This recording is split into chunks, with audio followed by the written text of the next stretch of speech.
दासी लई बुलाई कई समझ आए चली निकजारी।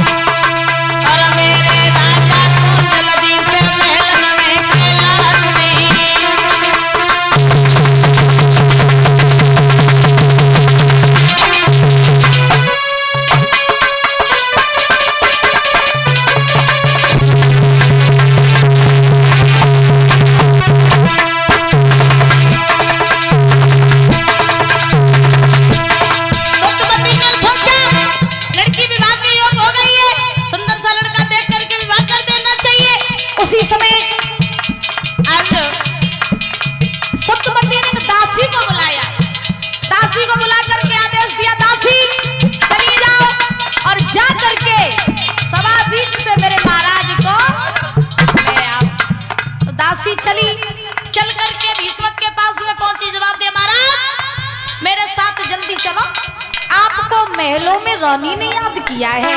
और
महाराज ध्यान रखना। आज दासी बुला करके लाई भीष्मक को, और भीष्मक को बुलाने के बाद में आज जैसे ही भीष्मक शुद्धमती के पास में आए तो भीष्मक ने जवाब दिया, कौन रानी तुमने हमें क्यों बुलाया? तो शुद्धमती ने जवाब दिया, महाराज मैंने आपको इसलिए बुलाया कि आप सब दिन अपने राज्य के कार्यों से व्यस्त रहते हो, लेकिन क्या तुमने कभी यह भी जाना कि हमारी बेटी जो रुक्मिणी है वो विवाह के योग हो गई है, तो सुंदर सा लड़का देख करके हमें उसकी शादी कर देनी चाहिए। तो जो इतने वचन कहे कि शादी कर देनी चाहिए, तो भीष्मक ने जवाब दिया, रानी इसका मतलब हमारी बेटी रुक्मिणी विवाह के योग हो गई? शुद्धमती ने जवाब दिया, हाँ महाराज हमारी बेटी विवाह के योग हो गई है। और सुंदर सा लड़का देख के उसकी शादी कर दो।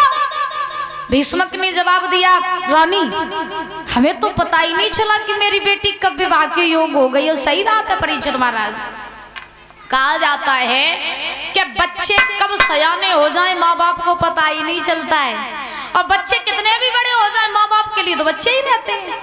हाँ, तो भीष्मक ने शुद्धमती से कहा, अगर ऐसी बात है कि बेटी के हाथ पीले कर रहे हैं तो चिंता न करो, हम अभी जा रहे और जाए के अपनी बेटी के लिए सुंदर सा लड़का ढूंढे और अपनी जल्दी से जल्दी अपनी बिटिया की शादी कर दिए।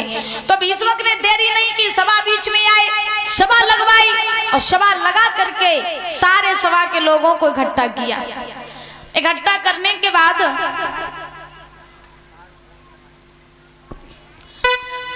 तो महाराज सभी सभा के लोगों को इकट्ठा करके आज भीष्मक ने जवाब दिया, भैया सभा के लोगों तुम्हें पता है हमने तुम्हें काहे को बुलाओ? सभा में से आवाज आई, बोले ना महाराज हमें नहीं पता काहे को बुलाओ। भीष्मक कहने लगे कि हमने तुम्हें जा से बुलाओ क्या मेरे घर में जो मेरी बेटी है रुक्मिणी वो विवाह के योग हो गई है और मुझे उसकी शादी करनी है, तो तुम्हारी नजरों में कोई अच्छा लड़का हो तो हमें बता दो। तो महाराज एक मंत्र व्यक्ति खड़ा हुआ सभा में से, जब व्यक्ति खड़ा हुआ बोले, महाराज सुनो मेरी नजर में बड़ा अच्छा लड़का है। बोले कौन? तो उस व्यक्ति ने कहा कि क्यों ना रुक्मिणी का विवाह हस्तिनापुर के राजा दुर्योधन के साथ में कर दिया जाए तो कैसा रहेगा? तो ना दूसरों खड़े हुए बोले चुपचाप बैठ जाओ।